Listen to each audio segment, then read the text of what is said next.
জবাব দিবি রে তুই আল্লাহর কাছে।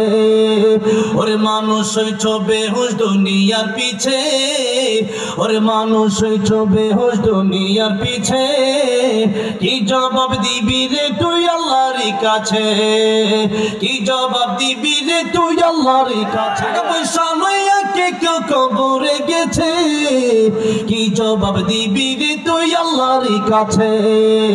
ওরে মানুষ হইছ বেহুশ দুনিয়ার পিছে, ওরে মানুষ হইছ বেহুশ দুনিয়ার পিছে, কি জবাব দিবি রে তুই আল্লাহর কাছে, কি জবাব দিবি রে তুই আল্লাহর কাছে।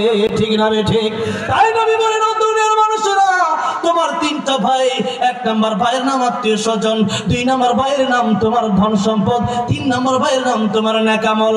ও বন্ধু, ও নবীর উম্মতেরা, আল্লাহর নবী বলেন তোমার সাথে দুই ভাই কবরে যাবে না, এক ভাই কবরে যাবে। তোমার আত্মীয় স্বজন, এটাও তোমার একটা উদাহরণ দিতে গিয়ে নবী বলেন এটা তোমার ভাই, কিন্তু মরার সময় কবরে যাওয়ার সময় একজনও তোমার সাথে কবরে যাবে না। ঠিক না বে ঠিক? জোরে কোন যাবে কবরে? কেউ কবরে কেউ যাবে না।